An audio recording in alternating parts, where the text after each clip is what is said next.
کہ قرآن کتابوں کی سردار ہے، یعنی جتنی بھی کتابیں نازل ہوئیں سب کی سردار بولیے، یعنی کتابوں میں قرآن کا کوئی جواب نہیں، اور نبیوں رسولوں میں ہمارے نبی کا کوئی جواب نہیں، اور فرشتوں میں جبریل امین کا کوئی جواب نہیں۔ مفسرین کرام نے اس بات کو اپنی کتب تفاسیر میں لکھا ہے کہ قرآن کریم کو ذرا آپ دیکھیں تو جس جگہ پہ یہ نازل ہوا ہے قاری صاحب، جس جگہ پہ یہ نازل ہوا ہے مکہ مدینہ، وہ پوری دنیا میں سب سے بہتر، بھئی کوئی صورت مکی ہے یا مدنی ہے، یعنی ظاہر ہے قرآن شریف کا حصہ یا تو مکہ میں نازل ہوا یا مدینے میں یا اس کے آس پاس، تو یہ جگہیں ساری جگہوں سے بہتر ہیں، بولو ہیں کہ نہیں، اونچا بولو۔ ارے وہاں نماز پڑھو، ایک نماز تو 1 لاکھ کا ثواب ہے مسجد حرام میں، اور مسجد نبوی میں پڑھو تب بھی 50,000 کا ثواب ہے، مگر ایک فرق ہے، یہاں گناہ بھی کرو تو گناہ بھی بہت زیادہ ہے، وہاں گناہ ایک ہی جوڑا جاتا ہے، یہ بات بھی ذہن میں رہے۔ ہاں حضرات، تو میں یہ کہہ رہا تھا کہ جہاں قرآن نازل ہوا وہ جگہ تمام جگہوں میں سب سے بہتر، ایک جگہ خانہ کعبہ ہے، ایک جگہ گنبد خضرا ہے حضور کا، ارے حضور کے قدم تو اس وقت بھی تھے نا وہاں پر، حضور نے ہجرت کر لی، دار الہجرت ہے وہ، اللہ اکبر۔ اور جس زبان میں قرآن نازل ہوا وہ زبان بھی سب سے بے مثال ہے، عربی زبان، چونکہ عربی زبان جنتیوں کی زبان ہے، اس لیے ابھی سے سیکھ لو، چونکہ جنت میں یہی زبان کام آئے گی۔ تو حافظ قرآن کا بیڑا تو پار انشاءاللہ ہونا ہی ہے، بشرطے عمل کرے، اور عمل کی اللہ ہم سب کو توفیق دے۔ تو جس جگہ پہ قرآن نازل ہوا مکہ مدینہ، وہ جگہ ساری جگہوں میں افضل، جس زبان میں نازل ہوا وہ زبان ساری زبانوں میں افضل، اور جس پیغمبر پہ نازل ہوا وہ پیغمبر سارے پیغمبروں سے افضل، سب سے اعلیٰ وہ اعلیٰ ہمارا نبی، سب سے بالا وہ بالا ہمارا نبی، قرن و بدلی رسولوں کی ہوتی رہی، چاند بدلی کا نکلا ہمارا نبی، خلق سے اولیاء، اولیاء سے رسول، اور رسولوں سے اعلیٰ ہمارا نبی، غمزدوں کو رضا۔ نعرہ تکبیر، نعرہ رسالت، نعرہ غوثیت، مسلک اعلیٰ حضرت مولانا توصیف رضا صاحب قبلہ۔ قاری صاحب، جس زبان میں نازل ہوا وہ زبان سب سے افضل، جس پہ نازل ہوا اس کا مقام یہ ہے کہ شب معراج سارے نبیوں کو، سارے رسولوں کو مقتدی بنایا گیا، اور جس پہ قرآن نازل ہو رہا ہے ان کو مقتدی بنایا گیا، پیشوا بنایا گیا۔ ہر ایک قسمت پہ ناز کرو، اور میں بات آگے بھی تو بڑھاؤں گا، ابھی سنو، جو فرشتہ لا رہا ہے وہ فرشتوں کا سردار ہے۔ اب اس کو ایسے بھی کہہ سکتے ہو کہ نازل ہونے والی کتاب قرآن کریم ہے، جس پہ نازل ہو رہا ہے وہ رحمت للعالمین ہے، جو لے کے آ رہا ہے وہ جبریل امین ہے، اور جو قرآن بھیج رہا ہے وہ رب العالمین ہے۔ اللہ اکبر، جہاں نازل ہو رہا ہے وہ حرمین شریفین ہے، سبحان اللہ، بے مثال ہے کتاب قرآن پاک۔ میرے ساتھیوں، اس کتاب کا نہ کل کوئی جواب تھا نہ آج کوئی جواب ہے۔ مولانا بدر عالم صاحب سنیے ذرا توجہ کے ساتھ، اور ہمارے مولانا عمران صاحب قبلہ، مولانا ابرار صاحب، یقیناً آپ کے مطالعے میں ہوگا، سنو، شیخ طنطاوی ایک بہت بڑا نام ہے، ان کی تفسیر کی کتاب ہے الجواہر فی تفسیر القرآن۔ انہوں نے اپنے ایک دوست کا واقعہ لکھا، وہ کہتے ہیں میرے دوست ایک وزٹ پہ تھے، وہاں ایک بہت بڑے ادارے میں، جامعہ میں وہ گئے، انہوں نے عربی کے اسٹوڈنٹ، محدثین، فقہا، اور جتنے بھی عربی کے بڑے بڑے ادیب تھے، فصحاء تھے، بلغاء تھے، سب کو بٹھایا اور کہا بیٹا ایک بات بتاؤ، قرآن کریم کو تم کس اعتبار سے جانتے ہو؟ انہوں نے خوبیاں بیان کی جو کہ ہیں بلا شبہ بے شمار خوبیاں ہیں۔ کہا بیٹا ایک بات بتاؤ، فصاحت و بلاغت کے اعتبار سے، کہا حضور اس کے اعتبار سے بھی قرآن کا جواب نہیں ہے۔ کہا چلو میں تمہارا ذرا ٹیسٹ لیتا ہوں، تم ایک جملے کی عربی بنا کر کے دکھاؤ۔ کہا حضرت بتائیے کیا جملہ ہے؟ کہا اس جملے کی عربی بناؤ کہ جہنم بہت بڑا ہے، اس کی عربی بناؤ۔ تو کسی نے بنایا ان جہنم لأوسع، بہت بڑا ہے مطلب۔ کسی نے بنایا کہ اپنے طور پہ تقریباً 200 جملے بنائے، انہوں نے وہ بناتے چلے گئے، حالانکہ ان کے جملے سب اپنی جگہ۔ کسی نے کہا لوسیعۃ، کسی نے کہا لکبیرۃ، کسی نے کہا کبیرۃ جدا، اس طریقے کے جملے وہ بناتے رہے۔ قاری صاحب قرآن کی فصاحت دیکھو، قرآن کو بحیثیت فصاحت دیکھو تو اللہ کی قسم آپ حیرت میں پڑ جائیں گے۔ ہمارے نبی جس زمانے میں آئے وہ شاعروں کا زمانہ تھا، وہ ادبا کا زمانہ تھا، وہ بلغاء کا زمانہ تھا، وہ ایسے لوگوں کا زمانہ تھا جو اپنے علاوہ دوسروں کو گونگا کہا کرتے تھے، یعنی وہ یہ مانتے تھے اگر اہل زبان ہے تو صرف ہم ہیں، ہمارے علاوہ جو دوسرے خطے ہیں وہاں پہ گویا کے گونگے رہتے ہیں۔ جن کو اپنی زبان پہ اتنا فخر تھا ان کے درمیان قرآن نازل ہو رہا ہے اور چیلنج کیا جا رہا ہے اگر کوئی تم میں دم تو قرآن کی طرح ایک آیت لا کر کے دکھا دو۔ اور قرآن یہ چیلنج کر رہا ہے ایک آیت لا کر دکھاؤ، اور جتنے بھی فصحا ہوں دنیا کے بلغا ہوں تعلیم یافتہ ہوں سب کو جمع کر لو، ایک آیت کی مثال نہ کل لا سکے تھے نہ آج تک کوئی لا سکا ہے، ایسا عظیم ہے قرآن۔ تو میں یہ بتا رہا تھا آپ کو، رفائی صاحب ماشاءاللہ اللہ خوش رکھے جزائے خیر عطا فرمائے، تھوڑی دیر بیٹھو میں آدھا گھنٹہ بولوں گا سکون کے ساتھ، نون اسٹاپ سنتے رہو، آپ بھی سنو اور یہ بھی سنیں گے۔ حضرات توجہ فرماؤ، میں یہ بتا رہا تھا آپ کو کہ انہوں نے کہا، شیخ طنطاوی کہتے ہیں ہمارے دوست نے کہا کہ بچوں طلبہ اور بڑے پڑھے لکھے طلبہ تھے بھائی، ان کی تو زبان بھی عربی ہے، کہا بیٹا ذرا اس کا ترجمہ یعنی اس جملے کا اپنی زبان میں ادا کرو کہ جہنم بہت بڑا ہے۔ کسی نے کہا ان جہنم لکبیرۃ، کسی نے کہا ان جہنم لوسیعۃ۔ انہوں نے 250 جملے بنائے قاری صاحب، کتنے جملے بنائے آواز آئے؟ بلکہ 250 سے بھی زیادہ۔ آئے ہائے، شیخ طنطاوی کے دوست بولے بیٹا پتہ ہے قرآن نے اس مضمون کو کیسے ادا کیا ہے؟ سب کہنے لگے حضور کیسے ادا کیا ہے؟ تو کہا تم اپنے جملے ایک طرف رکھو، اب قرآن کا جملہ سنو۔ قرآن کہتا ہے یوم نقول لجہنم حل امتلأت وتقول حل من مزید۔ اللہ اکبر، اللہ کہتا ہم جہنم سے کہیں گے حل امتلأت، کیا تو بھر گئی؟ تو جہنم کہے گی حل من مزید، اگر کوئی اور ہے تو بھیج دے خدا۔ یعنی اس مضمون کو جہاں تک بڑے بڑے طلباء کا ذہن نہیں جا سکا، اس مضمون کو قرآن ہی ادا کر سکتا ہے، اس لیے کہ قرآن رب العالمین کا کلام ہے۔ 250 طلباء نہیں بلکہ ہزاروں طلباء نہیں، پوری دنیا کے سارے علماء، جید ٹاپ کے علماء، بڑے بڑے ادبا، بڑے بڑے بلغا، نابغہ روزگار ہوں، اما جناب والا بڑے بڑے لکھنے والے ہوں، میں تو کہتا ہوں متنبی جیسے شعراء ہوں، وہ سب مل بیٹھ کر کے قرآن کی فصاحت کا جواب لا کے دکھا دیں، قرآن کی بلاغت کا جواب لا کے دکھا دیں۔ لوگوں نے جمع کیا تھا حضور کے زمانے میں، اکٹھا کر کر کے لاتے تھے، چلو محمد کا جواب دو۔ ایک آیا تھا بہت بڑا شاعر تھا اپنے زمانے کا، بڑا ناز تھا مکہ والوں کو، قریش مکہ کو، آج ہم جواب لائیں گے، یہ چیلنج کرتے رہتے ہیں کہ قرآن کا جواب لاؤ۔ وہ میرے حضور کے حجرے کے قریب گیا، حضور قرآن شریف کی تلاوت کر رہے تھے، سورہ بقرہ کی جب اس آیت پہ پہنچے وَلَكُمْ فِي الْقِصَاصِ حَيَاةٌ، یہ جملہ اس نے سنا، اللہ کی قسم چوکھٹ پہ گر گیا تھا۔ وہ باہر آ کے کہنے لگا رے بے وقوفو، جواب اس کا دیا جاتا ہے جو کلام کسی انسان کا ہوتا ہے، محمد جو کلام پڑھ رہے ہیں یہ کسی انسان کا ہو ہی نہیں سکتا ہے، یہ تو فصاحت و بلاغت کے سمندر لیے ہوئے ہیں، اس کے ایک ایک جملے سے سوتے پھوٹ رہے ہیں بلاغت کے۔ اسی لیے غوث و خواجہ اشرف و رضا کے کچھار کا شعر، غوث و خواجہ اشرف کے کچھار کا شعر بریلی کی سرزمین سے دشمنان اسلام کو چیلنج کرتے ہوئے کہتا ہے تیرے آگے یوں ہیں دبے لچے فصحا عرب کے بڑے بڑے، کوئی جانے منہ میں زبان نہیں بلکہ جسم میں جانے۔ نعرہ تکبیر، نعرہ رسالت، نعرہ غوثیت، مسلک اعلیٰ حضرت۔ گھبراؤ نہیں، فکر مت کرو، بچوں کو پڑھاؤ، ان سے حوصلہ ملتا ہے، چھوٹے چھوٹے بچے حافظ بن جاتے ہیں۔ بتاؤ کسی دنیا میں کسی قوم کے پاس ہے اس کی مثال کہ انہیں اپنی دھارمک کتاب یاد ہوتی ہو؟ ہمارے یہاں رکن الدین سرائے میں تلاش کرو، اور جناب والا اپنے سنبل میں تو سرائے بھی ہوتے ہیں، کہاں تک نام لوں، آپ سب جگہ تلاش کرو میرے ساتھیوں۔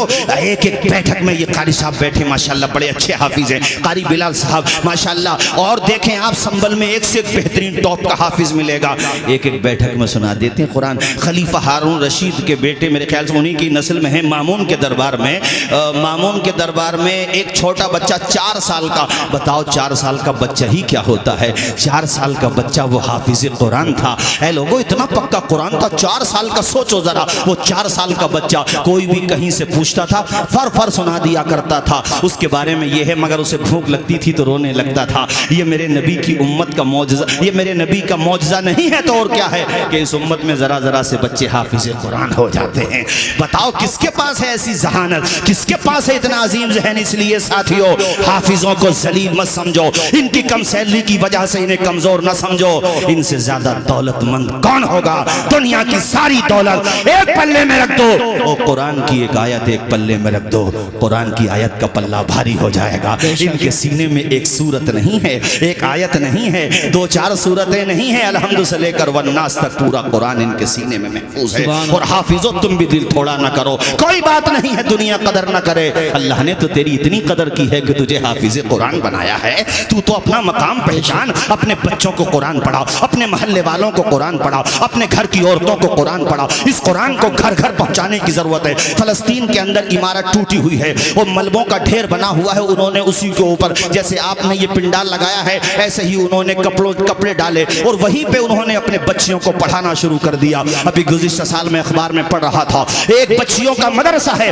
پڑھانے والی ایک ٹیچر نے وہاں ایک دو نہیں بلکہ 10-11 بچیوں کو حافظ قرآن بنا دیا۔ وہ یار گھر گھر تک قرآن پہنچا دو، قرآن سے محبت کرو، اس سے پیار کرو، اٹھتے بیٹھتے قرآن پڑھو، سوتے جاگتے قرآن پڑھو، چلوت میں قرآن، خلوت میں قرآن۔ اللہ کہے جب تیرا دم نکلے تو بھی زبان پر ہو قرآن، جب تو دنیا سے جا رہا ہو قرآن پڑھتا ہوا چلا جا، تیرا شاگرد سرہانے پہ قرآن پڑھ رہا ہو، وہ تیری روح نکلتے ہوئے جھومتے ہوئے قرآن پڑھ رہی ہو، وہ جب مر کے قبر میں جائے تو تیری روح مسکرا کر کے کہہ رہی ہو اندھیرا گھر سنا تھا شمع ایمان لایا ہوں، فرشتوں پوچھتے کیا ہو کلیجہ چیر کر دیکھو میں اپنی مغفرت کے واسطے قرآن لایا ہوں۔ سبحان اللہ، نعرہ تکبیر، نعرہ رسالت، نعرہ غوثیت، مسلک اعلی حضرت علماء اہل سنت۔ امام قرطبی نے ایک واقعہ لکھا ہے کہ کسی خلیفہ کے دربار میں وہ ان کی عادت تھی کہ علمی محفلیں کراتے تھے وہ، اب تو مشاعرے زیادہ ہوتے ہیں وہ بھی عشقیہ۔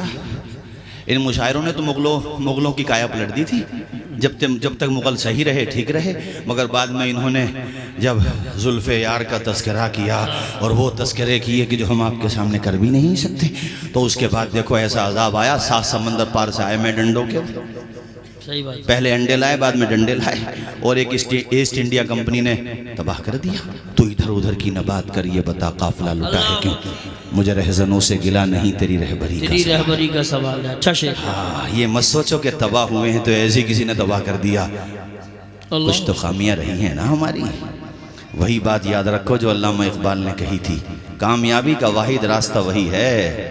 علامہ اقبال ہوں، امام احمد رضا ہوں، اکابر کشوچا ہوں، اکابر بدائیوں ہوں، ہمارے بزرگان دین ہوں، سب نے ایک ہی راستہ دکھایا ہے جس کو اقبال نے 2 شعر میں سمجھا، 2 مصروں میں سمجھایا ہے کہ محمد سے وفا۔ واہ سبحان اللہ، یہ جہاں چیز ہے کیا لوہو قلم تیرے ہیں، تو جہاں میں کام آئے جو ہو ایسا کوئی کام کیجئے، تو جہاں میں کام آئے جو ہو ایسا کوئی کام کیجئے، تو جہاں میں کام آئے جو ایسا کوئی کام کیجئے، زندگی کا ایک ایک پل مصطفیٰ کے نام کیجئے، زندگی کا ایک ایک پل مصطفیٰ کے نام کیجئے۔ بول دیجئے زور سے،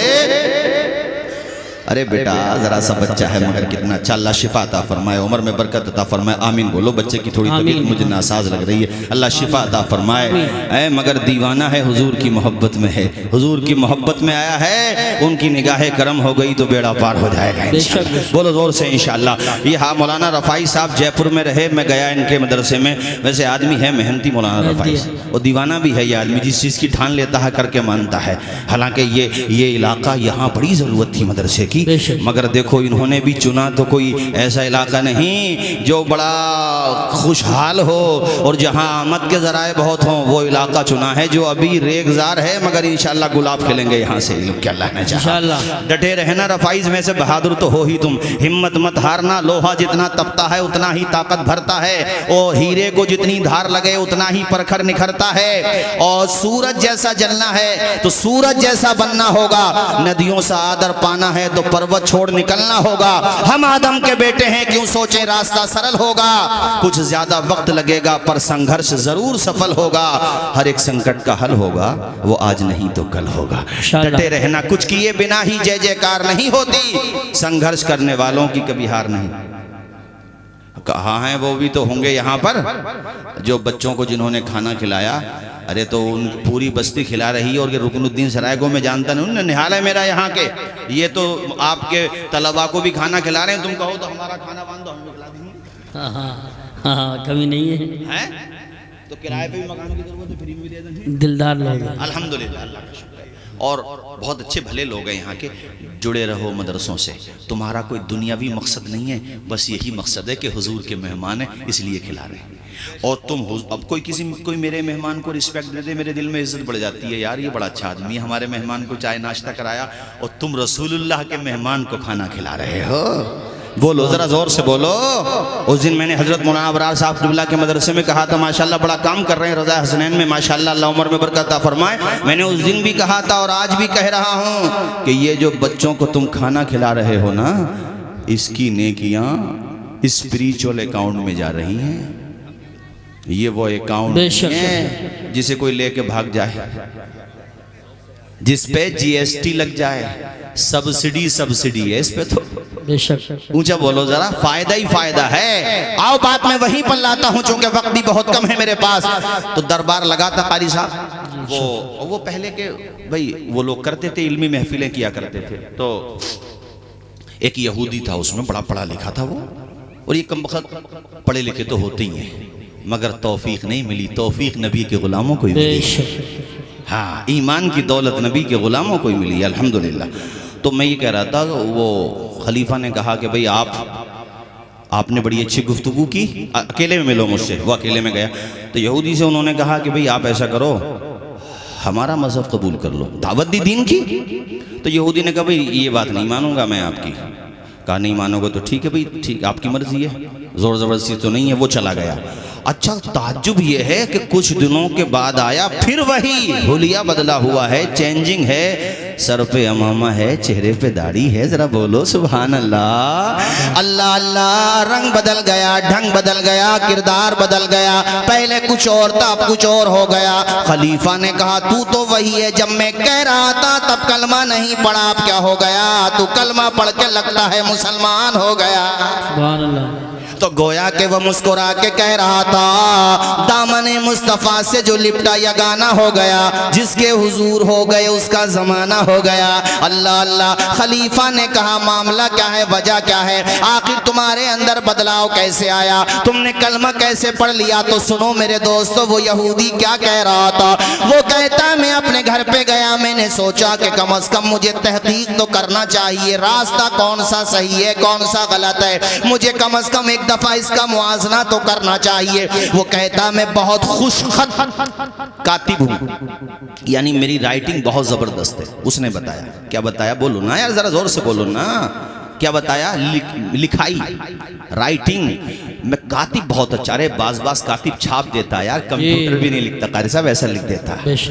کہا میں رائٹر بہت اچھا ہوں۔ کہتا ہے میں نے توریت کے 3 نسخے لکھے۔ کتنے؟ 3 یا زیادہ، بہرحال میرے علم میں فی الحال یہی ہے۔ 3 نسخے لکھے توریت کے، اور 3 لکھے زبور کے، 3 لکھے انجیل کے، اور 3 لکھے قرآن کے۔ پہلے تو عیسائیوں میں جا کے اس کا ہدیہ لیا لوگوں سے کہ دیکھو میں نے یہ لکھا ہے، تو کہتے ہیں سب نے قبول کر لیا، وہ آج تک پڑھ رہے ہیں، کوئی آپتی نہیں ہوئی۔ پھر میں نے زبور بھی بیچ دی، اور یعنی زبور کا بھی حد ان لوگوں سے وہ لے لی، اجرت لے لی، کہتے میں نے جو ہے انجیل بھی بیچ دی، کوئی آپتی نہیں ہوئی۔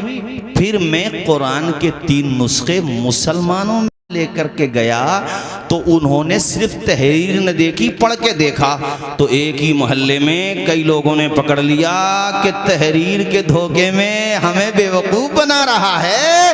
ابے کتنا ہی اچھا لے کے اگر گڑبڑ کرے گا تو پکڑ میں آ جائے گا، اس لیے کہ یہاں غیر حافظ نہیں ہے، یہاں حافظ ہیں، اور الحمدللہ اس کا اثر یہ ہوا، وہ کہتا ہے میرے دل کو یقین ہو گیا کہ اگر دنیا میں کوئی آسمانی کتاب محفوظ ہے تو وہ صرف قرآن مجید ہے، چونکہ اگر انجیل محفوظ ہوتی تو آپتی ہوتی۔ وہ کہنے لگا اس کا مطلب تو کوئی بھی کچھ لے کر کے دے آئے تو ان کے ہاں تو وہی چل جائے گا، لیکن قرآن کے معاملے میں ایسا نہیں چلے گا۔ تم کتنا ہی، تم تو سونے کے قلم سے لکھ کے لے آؤ، اگر آیت ادھر ادھر ہو گئی تو یہ 2 بچے جو فارغ ہوئے ہیں نا تمہارے محلے میں، کوئی آ گیا تو ڈنڈا بجا دیں گے اس کے اوپر کہ یہ کیا گڑبڑ کر دیا تم نے، یہ معاملہ ایسا ہے۔ یہاں تو قوم کے یہ لوگ میں نے مانا آج گناہوں میں لت پت ہیں، یہ بھی تسلیم ہے کہ ہم گناہوں کی دنیا میں ڈوبے ہوئے ہیں، مگر اللہ کا 100 بار کرم، بے شمار کرم، کہ لاکھ لاکھ شکر ہے ہم کچھ بھی ہیں خار ہیں، بدکار ہیں، ڈوبے ہوئے ہیں، ذلت میں ہیں، کچھ بھی ہیں یا اللہ تیرے محبوب کی امت میں ہیں۔ اگر بات قرآن کی آ جائے، بات رسول پاک کی آ جائے، بات اہل بیت کی آ جائے، بات صحابہ کی آ جائے، بات میرے نبی کی نسبتوں کی آ جائے، تو اللہ کی قسم پھر ٹنکے کی چوٹ پہ کہتے ہیں کہ حق کے شیدائی ہیں، باطل کو کچل ڈالیں گے، ظلمت دور بھی آیا تو پیروں سے مسل ڈالیں گے، ہم نے جس دور کو چاہا ہے بدل ڈالا ہے، ہم جس دور کو چاہیں گے بدل ڈالیں گے۔ سبحان اللہ، سبحان اللہ، ماشاءاللہ۔ بچوں کہتے ہیں وہ پکڑ میں آ گئی بات، تو اسی بات نے میرے دل میں ایمان کی دولت بٹھا دی، اور میرا دل پلٹ گیا کہ بھئی اور کتابیں ہیں مگر مکسنگ بے شک اینڈ فکسنگ، مگر یہاں وہی ہے جو تھا۔ بولو نا یار ذرا، اب یہاں مثال کے طور پہ چلو یہ مان لو پریسوں پہ پابندی لگ جائے تھوڑی دیر کے لیے، مان لو چلو پریسیں بند، چھپنا بند، ہم نے مان لیا یہ بات، تو یہاں تو الحمدللہ ہر محلے میں درجنوں حافظ ہیں، مت چھپاؤ۔ صحیح بات۔ موبائل میں ریکارڈ کرو، ایسی پڑھو، 25,000 کی 50,000 روپے دے دیں گے اوپر ہمیں۔ ارے بولو نا یار، بولو قرآن مٹ سکتا ہے؟ سوال ہی پیدا نہیں ہوتا ہے۔ حق کا پیغام مٹ نہیں سکتا، دین کا نام مٹ نہیں سکتا، حق کا پیغام مٹ نہیں سکتا، دین کا نام مٹ نہیں سکتا، ساری دنیا ہو ایک طرف پھر بھی، ساری دنیا ہو ایک طرف پھر بھی میرا قرآن مٹ نہیں سکتا، بولو میرا قرآن مٹ نہیں سکتا۔ اللہ اللہ، بڑے بڑے فتنے اٹھتے ہیں، اٹھتے رہیں گے، مگر قرآن چمکتا تھا، چمکتا ہے، چمکتا ہی رہے گا، قرآن کا نام روشن رہے گا۔ اے لوگو، قرآن اللہ کی کتاب ہے، اللہ تعالیٰ ہی قرآن کا محافظ ہے، کوئی قرآن کو بدل نہیں سکتا، مٹا نہیں سکتا، قرآن میں رد و بدل نہیں کر سکتا۔ اللہ پاک نے فرمایا لا تبدیل لکلمات اللہ، اللہ کے کلمات کو بدلا نہیں جا سکتا، اللہ کے فرمان کو تبدیل نہیں کیا جا سکتا، وہ رب کا کلام ہے میرے بھائیوں، اس کو چینج نہیں کیا جا سکتا۔ آئے لوگوں، یہ دو مدرسوں سے حفاظ فارغ ہوتے ہیں، آپ شہر سنبل میں اگر مدارس میں جوڑو، الحمدللہ دیہات کے مدارس بھی، شہر کے قصبات کے سب مدارس، تو ضلع سنبل میں ہر سال 1000 سے زیادہ بچے حافظ قرآن ہو جاتے ہیں۔ ذرا زور سے بولو، کتنے بچے؟ آواز نہیں آئے گی مجھے، اور زور سے۔ اور حافظوں سے بھی کہوں گا کہ اگر رمضان میں مسجدوں میں جگہ نہ لگے تو مسجدوں میں نہیں، موقع ملا تو گھر پہ سناؤ۔ بے شک، ایسا بھی نہ ہو کہ بھول جاؤ۔ صحیح بات۔ اور یہ کس کا احسان ہے صاحب؟ قرآن شریف سنانا مسجدوں میں کس کا احسان ہے پتہ ہے تمہیں؟ بولو کس کا احسان ہے؟ یہ حضرت عمر فاروق اعظم کا احسان ہے۔ حضرت عمر کے زمانے سے پہلے، یعنی حضور کے زمانے میں، وہ حضرت ابوبکر صدیق رضی اللہ تعالیٰ عنہ کے زمانے میں تراویح کا یہ معمول نہیں تھا جو آج ہے، ہوتی تھی مگر یہ طریقہ نہیں تھا، ایسا نہیں تھا جیسے آج باضابطہ۔ وہ تو پھر حضرت عمر فاروق اعظم نے حضرت مولا علی شیر خدا کی مشاورت، عثمان غنی رضی اللہ تعالیٰ عنہ کی مشاورت، یہ طے پایا کہ اب تراویح ہونا چاہیے، سبحان اللہ۔ اور 20 رکعت تراویح ہی راج قول ہے، کچھ 8 والے بھی ہیں، انہیں تو بالکل حلوہ ہی چاہیے، پھوکا پھوکا کام کریں گے، آسان آسان کام۔ تراویح کتنی ہیں بولو؟ بات بات میں حرم شریف کی مثال دیں گے، ابے حرم میں بھی تو وہاں پر بھی تو 20 ہو رہی ہے، یہاں کیوں نہیں مان رہے؟ ارے بولو گے نہیں یار؟ معاملہ اپنا ہی بڑھیا، راستہ سیدھا سیدھا جو مخدوم اشرف شمنانی نے دکھایا، بے شک، جو سرکار نور نے دکھایا، شاہ برکت اللہ نے دکھایا، اور تھوڑا پیچھے چلے جاؤ تو ہمارے غریب نواز نے دکھایا، مجدد الفسانی نے دکھایا، شاہ عبدالعزیز محدث دہلوی نے دکھایا، شاہ ولی اللہ نے دکھایا، شاہ علامہ فضل حق خیر آبادی نے دکھایا، یہی راستہ بڑھیا ہے، اور جس راستے کی ترجمانی کرتے ہوئے امام احمد رضا نے فرمایا۔ واہ، ذرا زور سے بولو اور اونچا بولو، ہمارے اعلیٰ حضرت نے آپ سب کو بتایا، ہم سب کو بتایا کہ راستہ وہی صحیح ہے، اور وہ راستہ کون سا ہے؟ جو حضور نے دیا، اہل بیت نے دیا، صحابہ کرام نے دیا۔ سبحان اللہ۔ ذرا آواز آئے مجھے، اونچا بولو اور زور سے۔ تو میں یہ کہہ رہا تھا تراوی ہوں تو یہ مت کرنا کہ 3 دن میں پڑھ لی اور پھر بعد میں کہ نمٹ گئے. کیسے نمٹ گئے؟ جب رمضان نے نپٹے تم کیسے نمٹ گئے بھائی؟ بعض 8 دن کی پڑھ لیتے ہیں, پڑھ لو مگر تراوی بعد میں بھی پڑھو. قاری صاحب وہ 8 دن کی انہوں نے تراوی پڑھ لی تو بعد میں لیٹیر ہوئے پڑھا, وہ چاروں ہاتھ پاؤں پھیلے پڑے ہیں اس کے. ارے بھائی تو تراوی نہیں پڑھ رہا, بولے وہ ہمارا تو ہو گیا. ارے بھئی تمہارا الحمدللہ اللہ کا شکر ہے, ماشاءاللہ ختم قرآن تم نے کیا, سن لیا, بہت اچھی بات ہے, لیکن اب آؤ باقی تراوی بھی ضروری ہے. نہیں بولو گے زور سے؟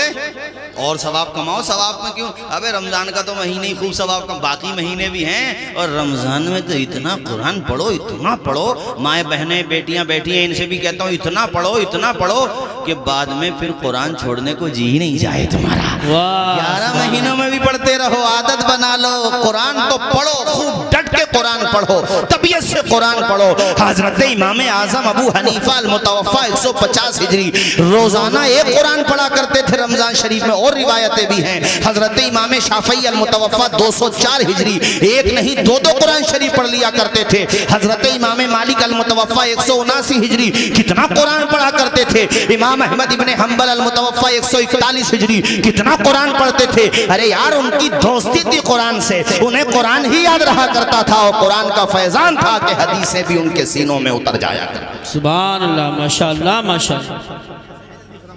انشاءاللہ پھر کبھی آئیں گے, چمن رہے گا, پھول کھلیں گے, زندگی رہی تو اب جے پور میں ملیں گے. جے پور جانا بند مت کرو, تم آتے جاتے رہو. تم نے بڑا کام کیا تھا, میں نے دیکھا ہے وہاں پر ماشاءاللہ. اور یہی یہاں وہاں جانے کا مطلب یہ نہیں ہے کہ یہاں کا مدرسہ چھوڑ کے چلے جاؤ. اکیلے پڑھا رہے ہو, کوئی اور بھی پڑھا رہا ہے, قاری صاحب اور بھی ہیں, ڈٹے رہو ماشاءاللہ, میدان مت چھوڑو. تم ہی تو کام کر رہے ہیں. ہمارے حافظ انس صاحب ماشاءاللہ اللہ خوش رکھے, تم نہیں باندھا امامہ, جس جلسے میں امامہ اچھا لگا سمجھ لو کسی اور نہیں باندھا ہوگا. ہاں ایسے سمجھ لیا کرو آپ لوگ. حضرات توجہ ہے آپ کی, آپ سوچ رہے ہو حضرت نے کیا کہہ دیا, کچھ باتیں ان سے کہنے کی بھی ہوتی ہیں. کلمہ پڑھو ذرا زور سے, لا الہ الا اللہ محمد الرسول اللہ. ساتھیو قرآن پڑھو, قرآن سے محبت کرو. یہ کہہ رہا ہوں, یہ نہیں کہ صبح سو کے اٹھے 8 بجے, نماز کا پتہ نہیں, اور 8 امر اجالا اٹھا لیا, دینک جاگرن اٹھا لیا, 9 اخبار بھی پڑھو. ارے اخبار اٹھایا, مراد آباد روڈ پہ ایکسیڈنٹ ہو گیا, 3-4 مر گئے. لو صبح صبح کتنی بڑھیا خبر پڑھ رہے ہو, کیا کہنے, دماغ کتنا بڑھیا چل رہا تمہارا. صبح اٹھے ہو, نمبر 1 پہ نماز پڑھو. اونچا نہیں بولو گے؟ گھور کے کیوں دیکھ رہے, مسکرا کے بولو سبحان اللہ.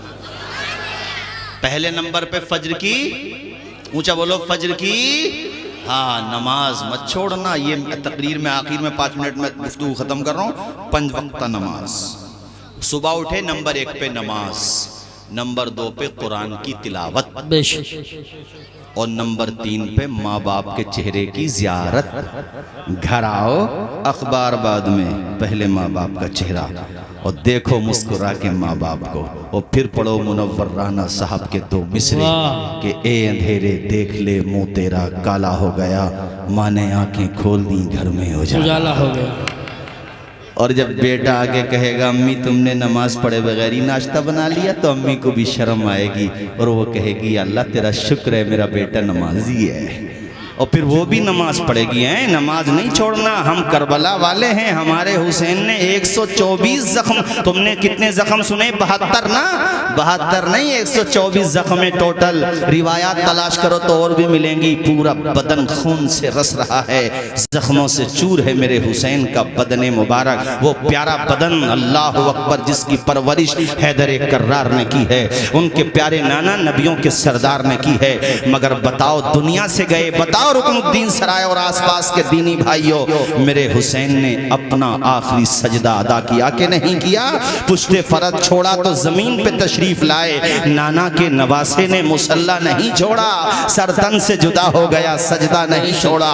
دربار میں بولی بھی تو لہجے میں علی کے, زینب نے کسی حال میں پردہ نہیں چھوڑا. اس لیے کہتا ہوں 5 وقتہ نماز پڑھو, اور جب صدائے بلالی سنا کرو, اسلام کے پہلے مؤذن حضرت بلال کا لہجہ سنا کرو, کرو، حضرت بلال کی وہ ندا سنا کرو جو آج تمہارے آذان مسجدوں سے دی جاتی ہے، یعنی آذان سنا کرو، دکانیں بند کر دیا کرو یار، کاروبار روک دیا کرو، خدا نے آکسیجن دیا ہے، دھڑکنیں دی ہیں تمہیں، سر سے لے کر پاؤں تک پیدا تو اسی نے کیا ہے، تمہارے جسم کے ڈھانچے میں روح تو اسی نے ڈالی ہے، وہ جسم بھی کس نے بنایا ہے؟ خدا ہی نے تو بنایا ہے۔ الذی خلقک فسواک فعدلک، کس نے بنایا؟ رب نے بنایا، بہترین صورت میں بنایا۔ اس لیے آذان کی صدا سنو تو سوچو بھئی اب کاروبار بند ہے، پہلے خدا کی عبادت ہوگی۔ سبحان اللہ، بولو نا ذرا زور سے سبحان اللہ۔